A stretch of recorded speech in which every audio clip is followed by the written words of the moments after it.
Hello বন্ধুরা, তোমরা সবাই কেমন আছো? আশা করি ভালো আছো। আমিও ভালো আছি। আজকে একটা নিউ ব্লগ নিয়ে তোমাদের সামনে চলে আসলাম। আমি বাবার বাড়িতে কী কী করছি না করছি, কোথায় কোথায় ঘুরছি সেটা মানে শেয়ার করব, কিন্তু আমি আগে শেয়ার করিনি, তো আজকে ব্লগটা দিচ্ছি। যে সামটাইম আমরা ঘুরতে গেছি একটু, মা আর আমি এমনিতে টাইম পাস, জাস্ট বাড়ির পাশে ঘুরতে যাওয়া তো হয়েছিল। তারপর বাচ্চাদের সঙ্গে কী করছি না করছি, মামার সঙ্গে দেখা হয়েছে, এমনিতে কথা বলছি। কী করবো আর, তাই না? টাইম পাস তো করতেই হবে আমাদের, একটু ঘুরতে ফিরতে তো হবেই, তাছাড়া তো কোনো আমাদের অপশন নেই। টোটোতে, বাইকে এগুলোই ঘুরছি, আপনাদের সামনে এগুলোই তুলে ধরছি। আর কী করবো, জাস্ট এগুলো তো মানে আগের দিনের, এগুলো তো মিস করতেছি আমি এখন অলরেডি তো শ্বশুরবাড়িতে চলে আসছি, তাই বাবার বাড়ির মুহূর্তগুলো আমি মিস করতেছি। তো আপনারা সবাই দেখতেই পাচ্ছেন কোথায় কোথায় গেছি, কোথায় কোথায় যাইনি। রাস্তার সাইডে যে মানে ভালো ভালো যেগুলো মানে আমার ভালো লাগছে প্লেসগুলো, ওগুলো তো দেখতেই পাচ্ছেন। আর জানি না এটা কোন বাজার, কিন্তু বাজারের ঠিক নাম আমিও জানি না, কিন্তু কী হবে তাদের তো আপনারা দেখতেই পাচ্ছেন। তো দেখুন কীরকম লাগতেছে জায়গাটা, কোথায় কোথায় যে কী তুলছে আমি নিজেও জানি না। তারপরে মা আর আমি ঘুরতে গেছিলাম, ঘুরতে তো গেছি আশেপাশে দিকটায় দোলায়, কোথায় কোথায় বাগানগুলো, তারপরে এগুলো বেগুনগুলো, এগুলো কী ফুল আমি ঠিক জানি না। এগুলোতেই বিকালবেলা ঘুরতে গেছিলাম। এই যে চা পাতা বাগান, আমাদের সুপারি বাগান, তারপরে ভুট্টার গাছ, অনেক কিছু আছে। সুপারি বাগান, সুপারি গাছগুলো বড় বড় হয়েছে, সুপারি গাছ, বেগুন ক্ষেত, তারপরে হচ্ছে তোমার ভুট্টা, তারপরে ছোট্ট একটা আমের গাছ আছে। আমটা যে এত ফুলছে আর কি বলবো, এত সুন্দর। এই যে আমটা দেখতেই পাচ্ছেন আপনারা, মানে এই আমটা খুব মিষ্টি করে, এত টেস্ট খাওয়ার জন্য, সেই টেস্ট। ছোট গাছটা কিন্তু সেই ফুলছে, আমি অল্প একটু দেখাইছি, বেশি দেখাইতে পারি নাই। তো আপনারা দেখুন, আমি হাঁটতে হাঁটতে মানে আর কি বলবো, বিকালবেলা ঘুরতে গেছি, হাঁটতে হাঁটতে একটু ভিডিও রেকর্ড করলাম, আলতু ফালতু ওগুলো মানে দেখাচ্ছি, যেগুলো করছি ওগুলোই আপনাদের সঙ্গে তো আমি সব কিছু শেয়ার করি। তো এটাও শেয়ার করলাম। এই যে সুপারির চারাগুলো ভাবিদের হয়েছে, মানে অনেক সুপারির চারা। তারপরে তো এই যে ভুট্টা ক্ষেতগুলোও হয়েছে, ভালো হয়েছে। ভুট্টা ক্ষেত তো অনেক হয়, মানে অনেকগুলো ওরা করছে আশেপাশে। আর এটা হচ্ছে বেগুন ক্ষেত, পুকুরে করছে, এখন তো বৃষ্টি নেই। আমাদের বাড়ির পাশে যে টাওয়ারটা আছে, ওটা বড় টাওয়ার, পাওয়ার গেট না কি বলে, আমি সঠিক নামটা জানি না, ওটাই হবে।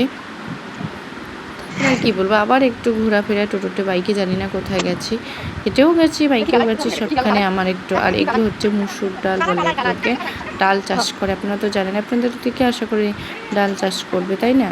আমাদের এদিকে তো করে।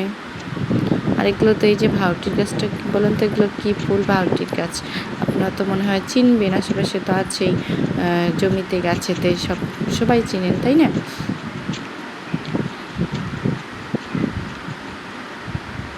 এই যে চা পাতা বাগান, চা পাতা বাগানে এই গাছগুলো আছে। এত মানে কি বলবো, বৃষ্টি নেই না, তাই লাল পোকা মশা মানে শেষ হয়ে গেছে। এই যে কুশি ছাড়তে ধরছে এখন, মানে মোটামুটি যতদিন পানি হবে না ততদিন হবে না, যা তুফান নামছে কি বলবো, মানে সব জায়গাতে ধুলা উড়াচ্ছে, এত ধুলার কোনো শেষ নেই। যেগুলো যে কি বেগুন খেতেরই হবে এগুলো, মানে এগুলো বেগুন ছিল। তারপরে ঘুরতে ঘুরতে ওইদিকে আরেকটা পাশের বাড়িতে গেলাম, মামির বাড়িতে।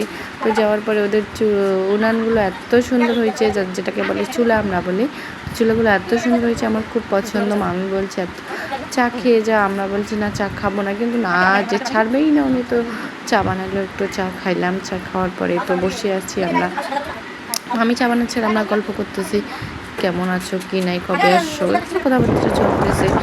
আবার একটু মানে কোথায় কোথায় গেছে আমি ঠিক বলতে পারলাম না। বাইক নিয়ে, এটা হচ্ছে তো মিলানমার টিমগড়, আপনি রাস্তাটা তো আপনারা দেখতেই পাচ্ছেন। বাইক নিয়ে তো সবসময় ড্রাইভ করে ভাই আমার, তো সবসময় বাইক নিয়েই ঘুরে, একটু হেঁটে কোথাও যাবে না, বাইকেই ও বেশি মানে ওর অভ্যস্ত করে। এই যে আমার ভাস্তি, ছোট একটা ভাস্তি টুকলি, এই যে চালা, কি বলবো, নাচি করুন, সবাই নাচ করতেছে, ও নাচ করবে, দেখবেন ওর নাচটা এখন। মেরা মাথা যাকে বলে, টাকলু, আমাদের টাকলু যে এত ইসে হয়ে গেছে, মানে বড় হয়েছে, খুব বাজে দুষ্টু আছে একে বলে। এনজয় করতেছে বাচ্চারা, দেখুন।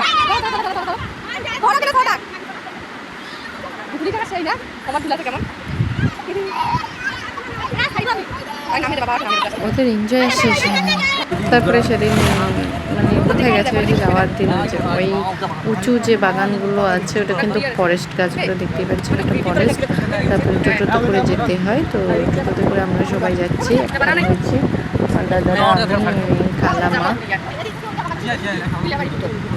খুব উঁচু, কিন্তু এটা দূর থেকে দেখা যাচ্ছে নিচু, কিন্তু এটা অনেকটা উঁচু। টোটোতে যাচ্ছে না, মোবাইলটা তো ভাবতেছি তাই ক্যামেরাটা ভালো করে হচ্ছে মানে তোলা হয়নি অবশ্য। ভিতরগুলো খুব গাছ টাছ কত কিছু দেখার মতো প্লেস আছে, ভালো সুন্দর অবশ্য।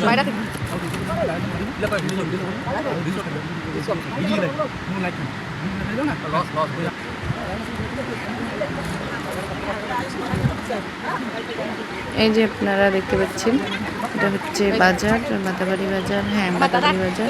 আমরা সবাই একটুখানি হয়েছে তাই আমি আমার এত রোদ নাকি আর কোর্টের মধ্যে থাকা যায় না।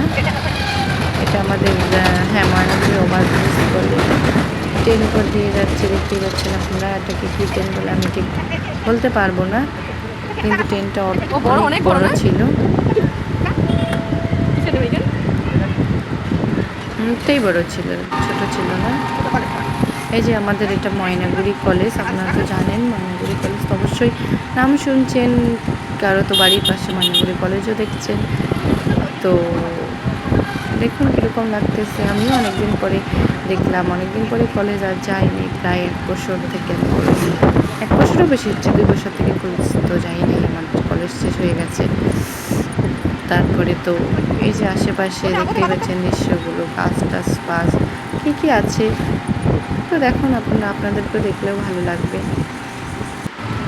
আর এটা মোলানির আগে যে গেটের, হ্যাঁ গেটের আগে না পরে ঠিক বলতে পারলাম না, পরে এই রাস্তাটা এখন নতুন হয়েছে 4 লাইন, কিন্তু রাস্তাটা খুব সুইট, ভালো হয়েছে, সুন্দর হয়েছে, আমাকে যেটাকে ভালোই লাগে। অবশ্য আপনাদেরকেও ভালো লাগবে দেখলে, শুধু আমাকে না আপনাদেরকেও পছন্দ হবে, তাই তুলে ধরেছি। আপনাদের তো দেখতেই পাচ্ছেন কত সুন্দর রাস্তাটা। কোকটেল আমি ছবি তুলতে চাইলাম, কিন্তু ছবি টোটো তো দাঁড়াবে না, তাই একটু ছবি টবি তুলে নেই, তাই ডিরেক্ট চলে আসছে। আমি বললাম যে একটু দাঁড়াবেন, বলছে না দাঁড়ানো তো যাবে না। এটা হচ্ছে ধোল্লা ব্রিজ, ধোল্লা নদী বলে। নদীটা অনেক বড়, ছোট না, নদীটা বড়ই আছে। আর ভাই তো বসে, ভাই বলছে তোর খেলে কোনো কাজ নেই, আর কি করবি, তুই এগুলোই কর। ও তো আমার খুব একটুতেই রাগ হয়, আমার মানে সবসময় রাগই, যাকে বলবো বাবা এত রাগ বলা মুশকিল, এগুলোই আমি করছি, কারণ কী করবো, আমার বাবার বাড়ির তো আবার অনেক কিছু আছে, বসে এখন নেই, ওগুলো আস্তে আস্তে দিব। কিন্তু শ্বশুরবাড়িতে আসছি তাই মনটা একটু খারাপ, বাবার বাড়িতে ছেড়ে আসছি না, তাই মুডটা অফ আছে। এই যে এটা নতুন রেস্টুরেন্ট হচ্ছে মালবাজার লাইনে, কী যে নামটা ঠিক বলতে পারলাম না, এটা ওটা কোম্পানি, দূর থেকে তো দেখা যায় না তাই না, কীভাবে আমি দেখবো, তো অত দূরে তো আমার পক্ষে নেমে যাওয়া সম্ভব না, তাই ক্যামেরায় যতটুকু হচ্ছে সেতটুকুই দেখতে পাচ্ছি আপনারা। কি রাস্তা সাইডে সাইডে মানুষ বড় ধান লাগাইছে, আর ওগুলো অনেকগুলো ভুট্টা চাষ করছে। ভুট্টাগুলো তো খেতে টেস্ট হয় কি হয় না আমি জানি না, আমি তো খাইনি, ভুট্টা গুঁড়া কিন্তু ভালো লাগে খেতে, ভালোই টেস্ট করে, অবশ্য ভালোই লাগবে, খারাপ কেন লাগবে। তারপরে ওখান থেকে এসে তো এই যে শ্বশুরবাড়িতে, বাবার বাড়ি এসে শ্বশুরবাড়িতে তো এই যে কাজকর্ম করতেই হবে, আপনারা দেখতেই পাচ্ছেন কাছাকাছি সব পরিষ্কার, কী করবো, এগুলো না করলে তো চলে না। বলুন আপনারা, বলুন আপনারা তো সেই রকম এই সমস্ত কাজগুলো করেন না, না করলে কে করবে, এগুলো যদি আমরা না করি সেটা কে করবে, নিজের কাজটা নিজেকেই গুছাইতে হবে। তো বন্ধুরা, তার আগে বলছি আমি একটা কথা, ভিডিওটি আমার ব্লগটি দেখবেন, আর ভালো লাগলে লাইক সাবস্ক্রাইব কমেন্ট করবেন, আমাদেরকে সাপোর্ট করবেন। আমাদের পাশে না থাকলে হয়, আমি যেগুলোই করি, আমি বেশি হয়তো ব্লগ করতে পারি না, ব্লগার না, আমি এমনিতে করতেছি, কিন্তু কিছু সাপোর্ট করলে তো আমাদেরও ভালো লাগবে। আমি মানছি যে আমি বাকিদের মতো করতে পারি না, কিন্তু চেষ্টা করলে তো আস্তে আস্তে হবে। কিন্তু আপনারা তো আমাদের পাশে থাকবেন, তাই না? আপনারা যদি না থাকেন তো কে পাশে থাকবে? সাপোর্ট করুন বন্ধুরা। আপনারাও আশা করি সুস্থ আছেন, আমাদের জন্যও আশীর্বাদ করবেন, আমরা যাতে ভালো থাকি, সুস্থ থাকতে পারি। টাটা বন্ধুরা।